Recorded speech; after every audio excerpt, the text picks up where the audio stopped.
नमस्कार विद्यार्थी मित्रांनो, मी प्रशांत डागणे प्रशांत क्लासेसमध्ये आपलं पुन्हा एकदा मनपूर्वक स्वागत करतो.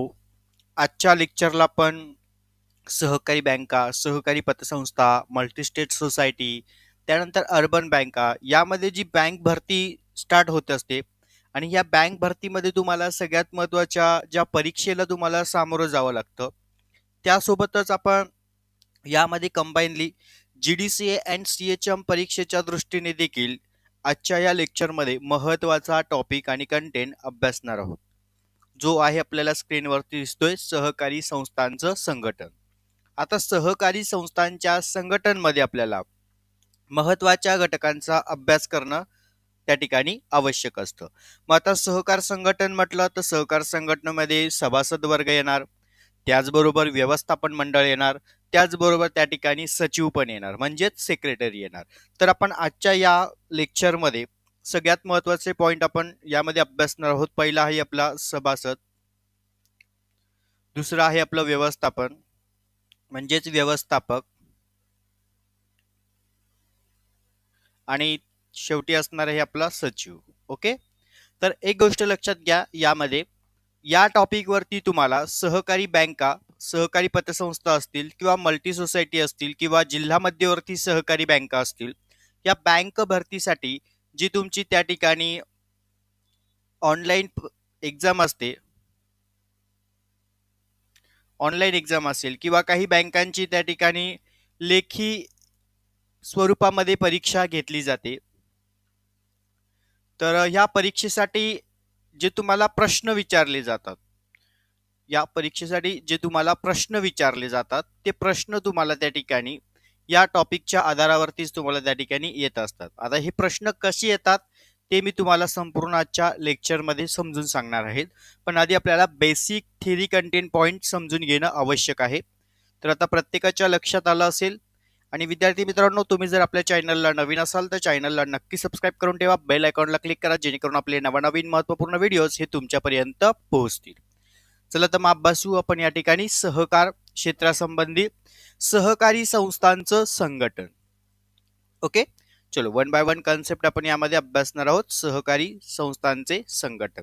आता सहकारी संस्थांच्या संघटनेमध्ये आपल्याला पहिला जो घटक असणार आहे त्या ठिकाणी सभासद वर्ग. मग आता सभासद म्हणजे अशी व्यक्ती, चला प्रत्येकाने आपल्या नोटबुकमध्ये नोट डाऊन करून घ्यायचे आहे. GDCA परीक्षा देणारे विद्यार्थी असतील, सहकारी बँकिंग भरती देणारे विद्यार्थी असतील, तर त्यांनी या सर्व बेसिक गोष्टी लिहून घेणं आवश्यक आहे. सभासद म्हणजे नक्की कोण असतं? आम्ही बऱ्याच वेळा वेगवेगळ्या प्रकारच्या सहकारी संस्था पाहतो. प्रत्येक सहकारी संस्था असेल, पतसंस्था असेल, मल्टीस्टेट सोसायटी असेल, अर्बन बँका असेल, जिल्हा मध्यवर्ती बँका असेल, प्रत्येक बँकमध्ये सभासद असतं, बरोबर. मग सभासद म्हणजे नक्की काय जर आम्हाला विचारलं तर त्याचं आम्हाला प्रॉपर आन्सर, उत्तर त्या ठिकाणी आपल्याला देता आलं पाहिजे. तर सभासद म्हणजे सहकार कायद्यानुसार सभासदत्वाच्या अटी पूर्ण करणारी व संस्थेचे किमान एक भाग खरेदी करणारी व्यक्ती म्हणजे कोण? सभासद होय. यामध्ये क्रियाशील सभासद आहे, त्यानंतर अक्रियाशील सभासद आहे. हे सभासदांचे प्रकार आहेत महत्वाचे. क्रियाशील सभासद म्हणजे कोण रे? तर संस्थेच्या कारभारामध्ये भाग घेणारी व्यक्ती की जी संस्थेच्या सेवेचा, साधनांचा वापर करते व ज्यास कायद्यातील तरतुदीनुसार अधिकार मिळतात आणि संस्थेविषयी कर्तृत्वाचं पालन करते, अशी व्यक्ती म्हणजे कोण? तर क्रियाशील सभासद होय, संस्थेच्या संबंधी. त्यानंतर पुढे अक्रियाशील सभासद. संस्थेच्या वार्षिक सभांना लागोपाठ 5 वर्ष अनुपस्थितीत व संस्थेच्या सेवेचा व साधनांचा 5 वर्षात एकदाही वापर न करणारी आणि सभासदत्व रद्द करता येत असलेली अशी व्यक्ती म्हणजे ही अक्रियाशील सभासद होय. त्यानंतर पुढचा पॉइंट आहे संचालक. संकल्पना काय आहे? तर सभासदांनी निवडून दिलेली प्रतिनिधी म्हणजे कोण असणार? संचालक असणार. व्यवस्थापन समिती, तर सभासदांनी निवडून दिलेल्या संचालकाचा त्या ठिकाणी असलेला एक समूह, त्याला आपण काय म्हणणार? व्यवस्थापन समिती. ते पण पाहणार आहोत आपण, व्यवस्थापन समितीची हक्क कर्तव्य. त्यानंतर पुढे लाभांश संकल्पना काय आहे? तर सभासदांमध्ये वाटप केला जाणारा वाढावा त्या ठिकाणी नफा. बरोबर. सभासदांमध्ये वाटप केला जाणारा नफा त्याला आपण काय म्हणणार? लाभांश असे म्हणणार. पुढे भाग प्रमाणपत्र म्हणजे नक्की काय? तर भागांचा मालकी हक्क दर्शवणारं दस्तऐवज त्याला आपण काय म्हणतो? भाग प्रमाणपत्र असे म्हणतो. आणि अमर्यादित जबाबदारी काय असते आणि मर्यादित जबाबदारी काय असते? आता बघा, बऱ्याचशा सहकारी बँका, पतसंस्था, मल्टीस्टेट सोसायटी असतील, तर या प्रत्येक बँकांच्या शेवटी बघा अमर्यादित आणि मर्यादित असे काही आपल्याला शब्द बघायला मिळत असतील. तर त्याचाच अर्थ आपण आता या ठिकाणी समजून घेणार आहोत. तर अमर्यादित जबाबदारी म्हणजे नक्की काय? तर सहकारी संस्थेच्या कर्जाची व देणी परतफेडीची जबाबदारी ही वैयक्तिकरित्या सभासदांची असते. तर या पद्धतीला आपण काय म्हणणार? अमर्यादित जबाबदारी असे म्हणणार. आणि मर्यादित जबाबदारी सभासदांची जबाबदारी त्याने खरेदी केलेल्या भागांच्या दर्शनी मूल्या इतकीच असते. तर अशा परिस्थितीमध्ये जे सभासद असतात त्यांना मर्यादित जबाबदारी असे सभासद देखील त्या ठिकाणी किंवा संस्थेच्या नावांमध्ये हे प्रकार त्यामध्ये असतात. ओके. अमर्यादित जबाबदारी काय आहे आणि मर्यादित जबाबदारी काय आहे या दोन्ही संकल्पना व्यवस्थित लक्षात आले. चलो आपण आता पुढे महत्वाचे टॉपिक यामध्ये अभ्यासू. सगळ्यात महत्वाच्या पार्टमध्ये आपल्याला आता बघायचं आहे की थोडक्यामध्ये सहकार हा एक व्यवसाय संघटनेचा प्रकार आहे. आता तुम्हाला बघा MCQच्या क्वेश्चनला म्हणजे जे तुमचे वस्तुनिष्ठ प्रश्न असतात की जे तुमचे भरतीच्या संबंधी परीक्षेला विचारले जातात, मग ह्या भरतीच्या परीक्षेला तुम्हाला प्रश्न कसे येतात तर हे मी यामध्ये संपूर्ण तुम्हाला मार्गदर्शन करणार आहे. तर तुम्हाला असाही प्रश्न येईल, डॅश डॅश हा व्यवसाय संघटनेचा एक प्रकार आहे, तर खाली तुम्हाला पर्याय देतील. बरोबर. तर सहकार हा एक व्यवसाय संघटनेचा प्रकार आहे, मात्र त्याचे संघटन इतर व्यावसायिक संघटनेपेक्षा कसं असणार आहे? वेगळं असणार आहे. बरोबर. कारण सहकारामध्ये पाहायला गेलं तर एक सहकाराची भावना त्यामध्ये असते. पुढे म्हटलंय अन्य व्यवसाय नफा प्राप्तीच्या उद्देशाने सुरू केलेला जातात आणि सहकारात मात्र सेवेला प्राधान्य दिले जाते. मग तुम्हाला यावरती पण एक MCQ क्वेश्चन विचारला जाईल की सहकार क्षेत्रामध्ये डॅश डॅश या घटकाला प्राधान्य दिले जाते. तर कोणता घटक आहे? सेवेला प्राधान्य दिले जाते. ओके. व्यवस्थित लेक्चर समजून घ्या, ऐका. बेसिक टू ऍडव्हान्स पर्यंतच्या सगळ्या कन्सेप्ट तुमच्या यामध्ये क्लिअर होतील. पुढे म्हटलं आहे सहकारी संस्थेच्या संघटनेच्या रचनेबाबत काय माहिती असते? जसं मी तुम्हाला सुरुवातीला सांगितलं, सहकार संघटनेच्या रचनेच्या संकल्पनेवरती आधारित या ठिकाणी भागधारक हे सहकारी संस्थेचे या ठिकाणी सभासद असतात. हा पण तुम्हाला MCQ रिकामी जागा चुकी बरोबर जोड्या लावांच्या पार्टमध्ये क्वेश्चन हे येतात. त्यानंतर व्यवस्थापन समितीची निवड कोण करतं? तर सभासद करतात. बरोबर की नाही? व्यवस्थापन समितीमध्ये अध्यक्ष, उपाध्यक्ष, सचिव आणि खजिनदार हे पद असतात. तर तुम्हाला त्या ठिकाणी MCQ ला रिकामी जागेला हे प्रश्न त्या ठिकाणी येतात. त्यामुळे दिलेल्या गोष्टी सर्व व्यवस्थित अभ्यासा ही तुमची जबाबदारी आहे. कारण तुमच्यासाठी अगदी बेसिक पासून ऍडव्हान्स पर्यंतच्या सगळ्या कन्सेप्ट मी यामध्ये क्लिअर केलेले आहेत. तुम्हाला पॅसेज जरी छोटेसे वाटत असले पण त्यातनं प्रश्न तुम्हाला भरपूर प्रमाणामध्ये विचारले जातात. पुढे म्हटले आहे आता आपल्याला सभासदांचा टॉपिक समजून घ्यायचा आहे.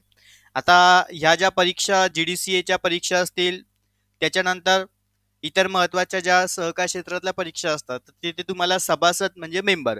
आता महाराष्ट्र सहकारी संस्था कायदा 1960च्या कलम 2 व पोट कलम 19 अनुसार सभासद म्हणजे नक्की कोण? तर आधी आपल्याला यामध्ये कन्सेप्ट समजून घ्यायचे. इथे व्याख्या दिलेल्या आहेत चांगल्या, त्या व्याख्या एकदा आपण व्यवस्थित समजून घेऊया. सभासद म्हणजे ज्या संस्थेची नंतर नोंदणी करण्यात आलेली आहे अशा प्रकारे म्हणजे अशा सहकारी संस्थेच्या नोंदणीसाठीच्या अर्जामध्ये सामील झालेली व्यक्ती किंवा संस्थेच्या नोंदणीनंतर संस्थेची सदस्य म्हणून यथोचितरित्या दाखल करून घेतलेली व्यक्ती, त्याला आपण काय म्हणणार? सभासद असे म्हणणार. यामध्ये नाममात्र सभासद, सहयोगी सभासद, प्राथमिक सहकारी कृषी पतसंस्थेमधील कोणताही ठेवीदार किंवा वित्तीय सेवा उपभोक्ता यांचा समावेश यामध्ये होत असतो सभासदांमध्ये. आला पॉइंट लक्षात? चलो आता पुढे आपण बघूया सभासदत्व होण्यासाठी सभासद जो आपण आता टॉपिक यामध्ये पाहतोय.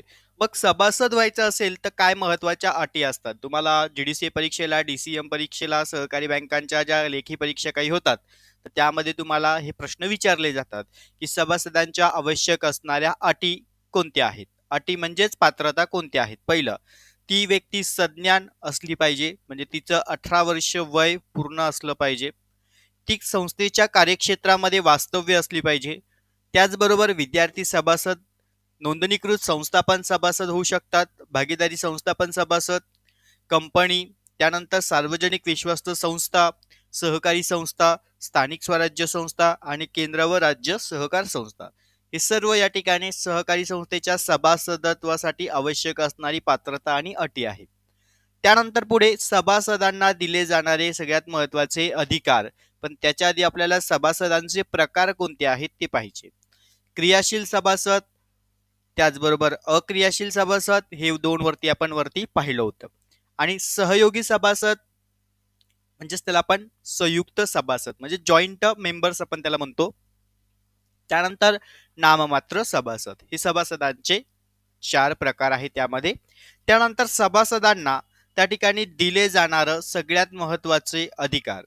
सभासदांचे अधिकार तुम्हाला पेपरला विचारले जातात. यामध्ये पहिलं भाग प्रमाणपत्र मिळवणं, हे सभासदांचे अधिकार आहेत. सभेबाबत त्यांना अधिकार दिले असतात. व्यवस्थापन समितीबाबतचे अधिकार असतात. काही निबंधकांकडे अर्ज करण्याचा अधिकार असतो कुणाला? सभासदांना. लाभांश वस्तू व सेवा मिळवण्याचा अधिकार असतो सभासदांना. वारसाबाबत अधिकार म्हणजे वारसाची नोंद करण्यासंबंधीचा अधिकार असतो सभासदांना. आणि इतर महत्वाचे संपूर्ण संस्थेच्या दृष्टीने काही अधिकार कर्तव्य कायद्यानुसार सभासदांना त्या ठिकाणी दिले जातात. ओके, ही व्यवस्थित थेरी लक्षात आली.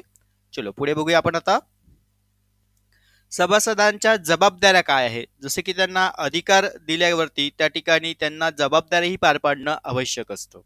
पहिलं म्हणजे संस्थेच्या नियमांचे पालन करणं, देणी देणं, भागधारण करणे, देयते संबंधीच्या जबाबदाऱ्या, वारस नोंदी संबंधीची जबाबदारी, कर्ज वापर व परतफेडी संबंधीच्या जबाबदाऱ्या, चौकशीच्या वेळी योग्य ती माहिती पुरवणं, ही सुद्धा एक सभासदांची जबाबदारी आहे.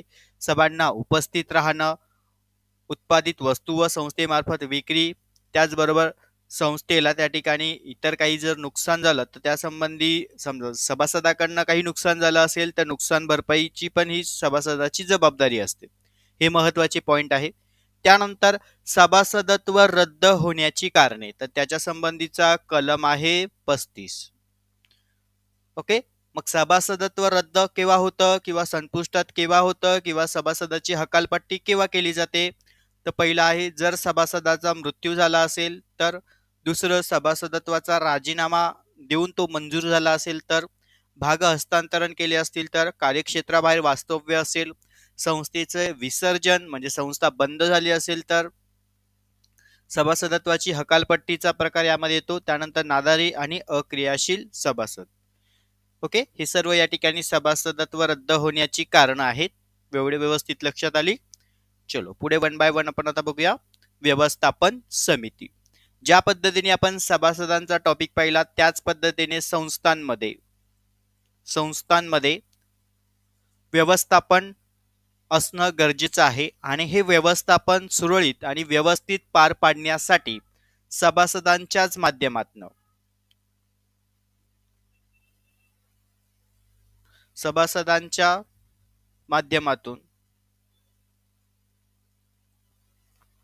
संस्थेमध्ये व्यवस्थापन समिती, त्यालाच आपण संचालक मंडळ किंवा कार्यकारी समिती असं म्हणतो. आणि या समितीची काय केली जाते? नेमणूक केली जाते. बरोबर की नाही? मग ही नेमणूक करणं का गरजेचं असतं? कारण संस्थेमध्ये योग्य ते जबाबदाऱ्या असतात, त्या पार पाडणं गरजेचं आहे. त्यामुळे आता आपण व्यवस्थापन समिती, संचालक मंडळ आणि कार्यकारी समिती टिपा लिहायसाठी तुम्हाला ही प्रश्न येत असतात. आणि स्पर्धा परीक्षेच्या दृष्टीने सुद्धा तुम्हाला यातले MCQ ला क्वेश्चन येतात. ओके, त्यामुळे व्यवस्थित कन्सेप्ट समजून घ्या. व्यवस्थापन समिती, संचालक मंडळ, कार्यकारी समिती तिघांचाही अर्थ एकच आहे, ज्याला आपण मॅनेजिंग कमिटी किंवा बोर्ड ऑफ द डायरेक्टर असेही म्हणतो. आता सभासद मध्ये सगळ्यात महत्वाचा पॉइंट आपल्याला संचालक मंडळ, व्यवस्थापक मंडळ किंवा कार्यकारी समिती नेमणूक करून देणं गरजेचं असतं. मग सभासद आपले प्रतिनिधित्व निवडताना म्हणजे जर एक संस्था असेल, फॉर एक्झाम्पल ही संस्था आहे, आता या संस्थेमध्ये 100 मेंबर आहेत. ओके, या 100 मेंबरमध्ये सगळ्यात महत्वाचं या ठिकाणी आता आपल्याला व्यवस्थापन समितीवरती नेमणूक करायची आहे. म्हणून या ठिकाणी म्हटलंय की सभासद संख्या, या सभासदांच्या माध्यमातून एक व्यक्तीची त्या ठिकाणी काय केली जाते, नेमणूक केली जाते व्यवस्थापन समितीच्या पदांवरती, आणि मग इतर पदाधिकारी त्या ठिकाणी नंतर नेमले जातात. जसं की सभासद आपले प्रतिनिधी निवडतात त्यांना संचालक असे म्हणतात. त्यामुळे संचालक म्हणजे काय ही कन्सेप्ट आता तुम्ही लक्षात ठेवणं गरजेचं आहे. आणि त्या संचालकाच्या समूहास एकत्रितपणे व्यवस्थापन समिती किंवा संचालक मंडळ असेही म्हणतात. ओके, मग एक व्यक्ती निवडल्यानंतर काही महत्वाचे पदाधिकारी असतात, ते एकत्र त्या ठिकाणी येऊन संस्थेचे कामकाज पार पाडतात, त्यांची निवड केली जाते. ज्या समितीकडे संस्थेच्या कारभाराचे व्यवस्थापन सोपवण्यात आलेले आहे त्या समितीस आपण व्यवस्थापन समिती किंवा संचालक मंडळ असे म्हणतो. या संचालक मंडळांचा जो कार्यकाल आहे तो किती असतो, 5 वर्ष असतो. मग तुम्हाला स्पर्धा परीक्षेला MCQ ला सहकारी बँक भरतीमध्ये प्रश्न विचारतात, व्यवस्थापन समिती किंवा संचालक मंडळांचा खालीलपैकी किती वर्षाचा कालावधी असतो, तर तुम्हाला उत्तर या ठिकाणी क्लिक झालं पाहिजे. ओके, बघा खूप MCQ क्वेश्चन महत्वाचे, नुसते आम्ही ते रेडीमेड पुस्तकं वाचत बसतो, परंतु माझे सर्व लेक्चर्स कन्सेप्ट जर तुम्ही व्यवस्थित समजून घेतल्या तर पेपरला तुम्हाला त्या ठिकाणी कोणतीच अडचण येणार नाही विद्यार्थी मित्रांनो. ओके, तर कार्यकाल लक्षात आला, 5 वर्ष. कोणासंबंधी, व्यवस्थापन समिती संबंधी.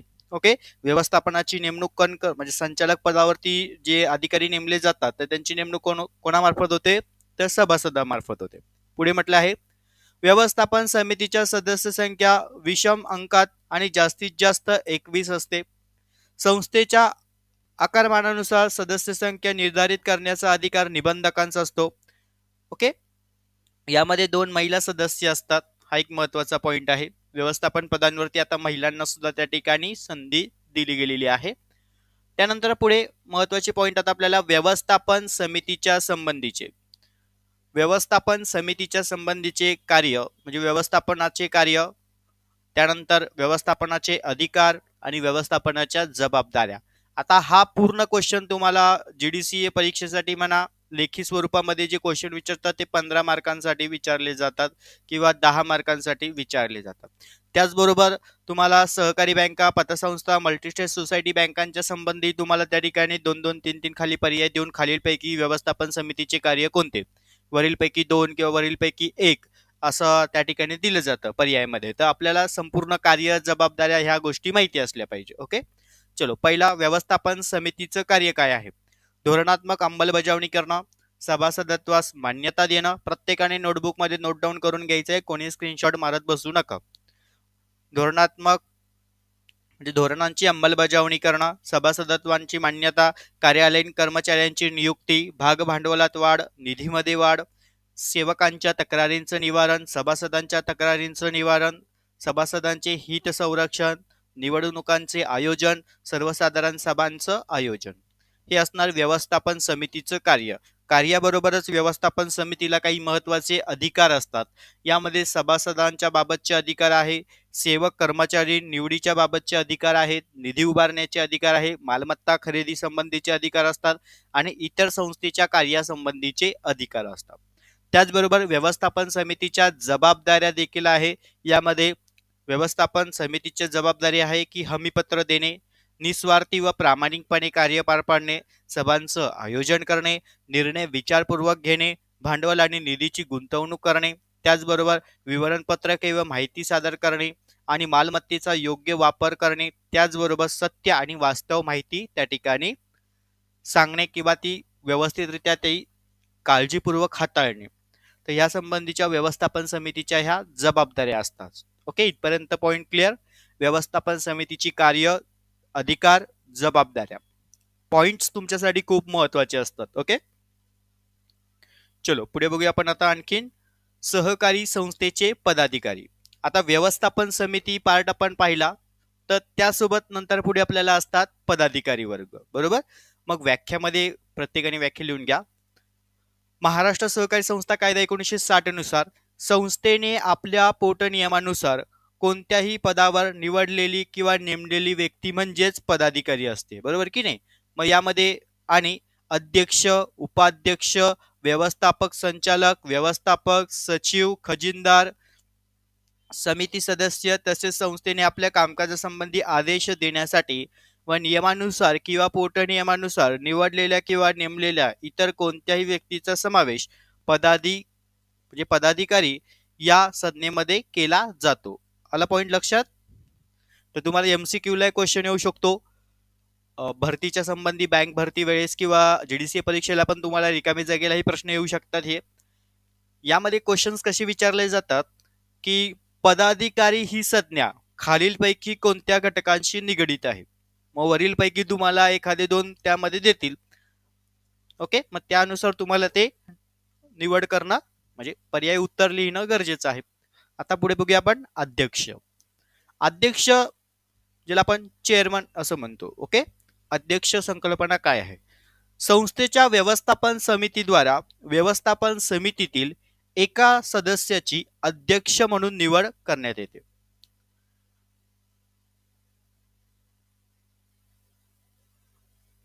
आणि तो संस्थेचा सर्वोच्च पदाधिकारी असतो. सर्वसामान्य सभा आणि व्यवस्थापन समिती यांच्या सभेचा तो एक पदसिद्ध अध्यक्ष असतो. आणि त्याचबरोबर कामाचा मोबदला म्हणून संस्थेकडनं त्यास मानधनही दिलं जातं.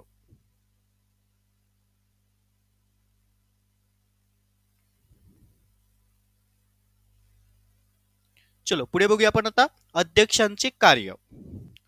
यामध्ये सगळ्यात महत्वाचं संस्थेचे दैनंदिन कामकाज, मदत व मार्गदर्शन, सखोलाचे संबंध निर्माण करणे किंवा सलोखाचे संबंध निर्माण करणे त्यानंतर पुढे आर्थिक हितसंबंधाचे रक्षण करणे, सभांचं आयोजन करणे, सभांचे संचालन करणे हे अध्यक्षांचं कार्य असतं. ओके, म्हणजे संस्थेच्या संबंधी. हा पुढे अध्यक्षांना काही महत्त्वाचे अधिकार दिले जातात. जसं कार्य आहे त्याच पद्धतीने अधिकार पण आहे. दैनंदिन कामकाजाबाबतचे अधिकार असतात, कागदपत्रांवर सह्या करण्याचे अधिकार असतात, हिशेब तपासणी संबंधीचे काही अधिकार असतात, त्याचबरोबर कामचुकार कर्मचाऱ्यांवरती कारवाई करण्याचे अधिकार असतात. सभांबाबतचे त्यांना काही महत्त्वाचे अधिकार दिले जातात. निर्णयात्मक मतं घेण्यासंबंधी देण्यासंबंधीचे अधिकार असतात आणि इतिवृत्तांवर सही करणं हा देखील एक तितकाच महत्त्वाचा पॉइंट असतो. त्यानंतर पुढे अध्यक्षांच्या जबाबदारी काय असणार आहे? ते नियंत्रण, कार्यावरती नियंत्रण ठेवणे, सुसंवाद साधणे, सभांबाबतची जबाबदारी आणि महत्त्वाच्या दस्तऐवजांवरती सह्या करणे. त्याचबरोबर या ठिकाणी अध्यक्ष झाल्यावरती पुढे काही एक पद असतं आपल्याकडे, उपाध्यक्ष. मग उपाध्यक्ष म्हणजे थोडक्यात काय की अध्यक्षांच्या अनुपस्थितीमध्ये उपाध्यक्ष म्हणून त्या ठिकाणी नेमणूक केलेली व्यक्ती असते. त्यामुळे उपाध्यक्षांसाठी पात्रता, त्यांची भूमिका, त्यांचे हक्क, त्यांचे कर्तव्य या अध्यक्षाप्रमाणेच त्यांना त्या ठिकाणी असतात. जर संस्थेमध्ये अध्यक्ष उपस्थित नसतील तर उपाध्यक्षांच्या मदतीने देखील त्या ठिकाणी कामकाज पार पाडले जाते. ओके, तर हे पॉइंट लक्षात आले. ओके, अध्यक्ष संकल्पना पण समजली. अध्यक्ष मध्ये कार्य, अधिकार, जबाबदाऱ्या आणि उपाध्यक्ष हे खूप महत्त्वाचे पॉइंट आहे. त्यानंतर पुढे आपण बघूया सचिव, ज्याला आपण चिटणीस किंवा सेक्रेटरी इंग्लिश मध्ये आपण म्हणतो. महाराष्ट्र सहकारी संस्था कायदा 1960 नुसार सहकारी संस्थेचा सचिव किंवा चिटणीस म्हणजे काय? तर सहकारी संस्था कायद्यातील तरतुदीनुसार करावयाची काही कामं असतात म्हणजेच कार्य, त्याचबरोबर प्रशासकीय कार्य, कार्यालयीन कार्य आणि संस्थेच्या पोटनियमानुसार. पोटनियम म्हणजे काय रे? तर पोटनियम म्हणजे उपविधी. ओके, पोटनियम म्हणजे काय? उपविधी. मग ह्या उपविधी संबंधीच्या कार्यासाठी नियुक्त केलेली व्यक्ती, बरोबर.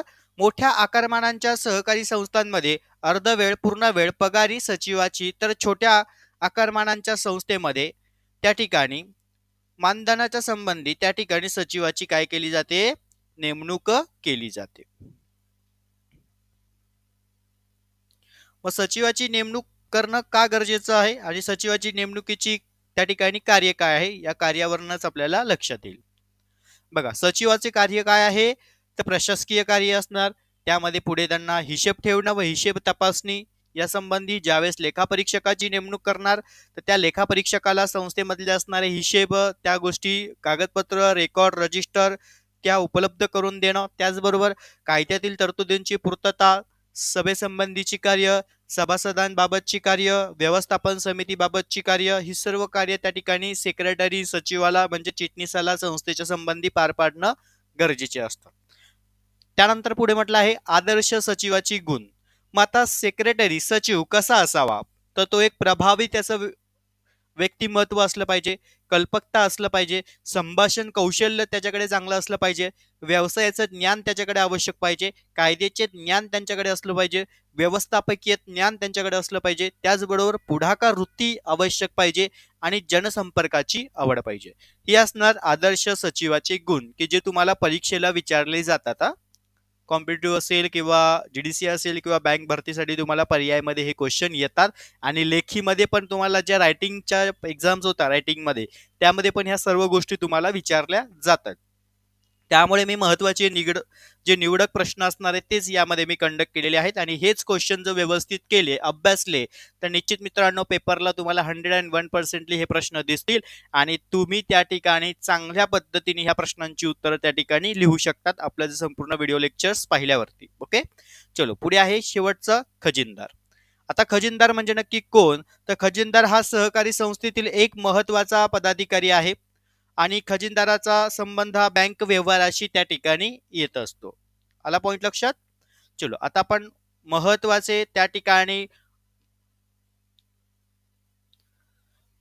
बहुपर्यायी वस्तुनिष्ठ प्रश्नांच्या संबंधी तसेच या ठिकाणी रिकाम्या जागांच्या संबंधी, त्यासोबतच या ठिकाणी चुकी बरोबरच्या संबंधी, ओके, चुकी बरोबरच्या संबंधी या ठिकाणी हे प्रश्न विचारले जातात.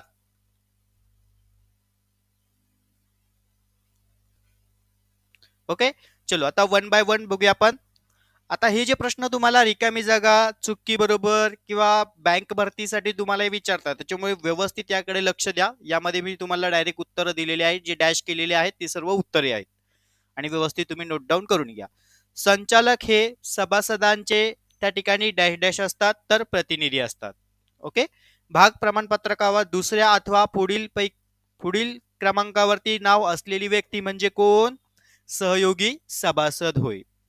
सभासदत्वासाठी सर्व अटींची पूर्तता करणाऱ्या सभासदास आपण काय म्हणतो, क्रियाशील सभासद असे म्हणतो. पुढे केवळ प्रवेश फी भरून सभासद म्हणून दाखल झालेली व्यक्ती म्हणजे कोण असते, नाममात्र सभासद. आता हे जे मी तुम्हाला या ठिकाणी रेड पेननी जे आन्सर दाखवतो आहेत हे तुम्हाला पर्यायमध्ये असतील पेपरला आणि काही परीक्षेला मात्र तुम्हाला पर्याय देत नाही. जसे की जीडीसी वगैरे ह्या परीक्षा झाल्या, डीसीएम परीक्षा झाल्या तर तिथे तुम्हाला पर्याय देत नाही. तर बँक भरतीच्या ज्या परीक्षा असतात तिथे तुम्हाला पर्याय असतात. ओके, म्हणजे केवळ प्रवेश फी भरून सभासद म्हणून दाखल झालेली व्यक्ती डॅश डॅश सभासद होय. मग खालील तुम्हाला 4 पर्याय देतील, मग सहयोगी, क्रियाशील, नाममात्र. मग तुम्हाला उत्तर माहित पाहिजे की फक्त प्रवेश फी भरून सभासदत्व दाखल झालेली व्यक्ती म्हणजे कोण असेल, नाममात्र सभासद असेल. पुढे वयाचे डॅश डॅश वर्ष पूर्ण झालेली व्यक्ती सभासदत्वास पात्र असते. सभासदत्वाची पात्रतेसाठी काय अट आहे, तर 18 वर्ष वय पूर्ण असणारी व्यक्ती पाहिजे. बरोबर. चला हे 5 क्वेश्चन. पुढे सभासद हे सहकारी संस्थेचे मालक असतात. निर्णयात्मक मतांचा अधिकार केवळ उपाध्यक्ष वापरू शकतो. ओके, सभा तहकूब करण्याचा अधिकार कुणाला असतो, अध्यक्षांना असतो. सहकारी संस्थेच्या व्यवस्थापनात समितीच्या सदस्यांची संख्या ठरावाचा अधिकार कुणाला असतो रे, तर निबंधकांना. त्यानंतर सहकारी संस्थेचे पत्रव्यवहार सांभाळण्याची व्यक्ती म्हणजे कोण, सचिव. ओके, चला हे 1 ते 5.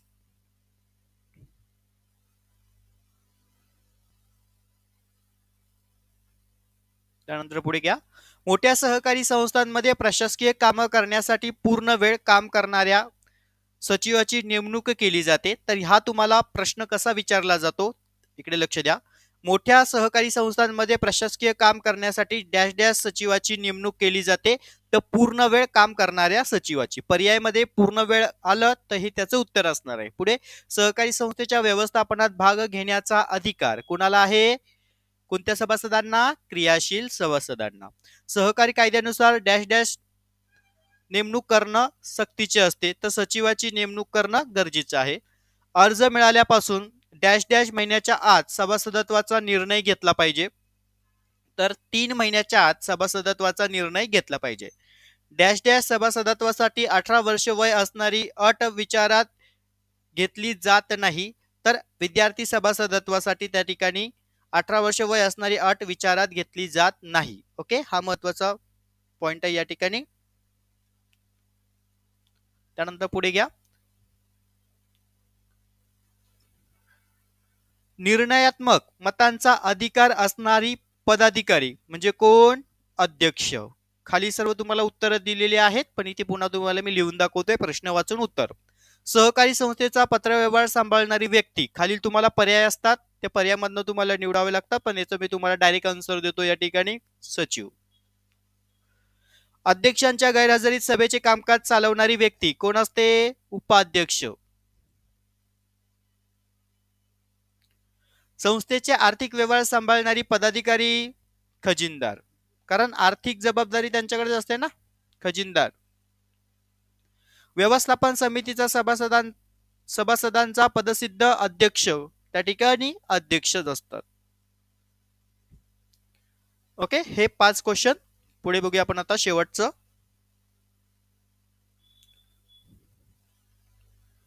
भाग प्रमाणपत्रकावर प्रथम क्रमांकाचं नाव असणारा सभासद कोण असेल रे? क्रियाशील.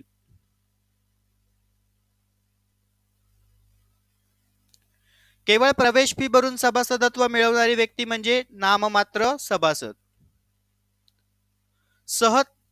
म्हणजे सभेच्या संबंधी सभा तहकुबीचा अधिकार असणारा पदाधिकारी कोण असेल? अध्यक्ष, कारण अध्यक्षांना असतो ना सभा तहकूब करण्याचा. त्यामुळे MCQ सहकारी बँका भरतीच्या संबंधी हे प्रश्न महत्वाचे आहेत. क्रियाशील सभासदांच्या गैरहजेरीत सभेला उपस्थित राहू शकणारा सभासद, तर याचं उत्तर आहे अध्यक्ष. सॉरी, क्रियाशील सभासदांच्या गैरहजेरीत सभेला उपस्थित राहू शकणारा सभासद म्हटलेला आहे, तर सहयोगी. त्यानंतर शेवटचं, सभासदांनी दैनंदिन कामकाजासाठी निवडून दिलेले प्रतिनिधी म्हणजे कोण? संचालक. बघा, टॉपिक एकच आहे, सभासद, व्यवस्थापन मंडळ, त्यालाच आपण संचालक मंडळ.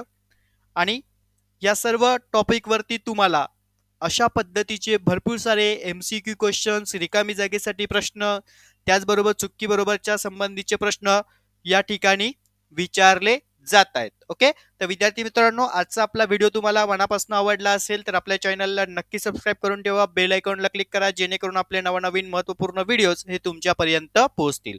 सर्व विद्यार्थ्यांना परीक्षेच्या दृष्टीने ऑल द बेस्ट. धन्यवाद.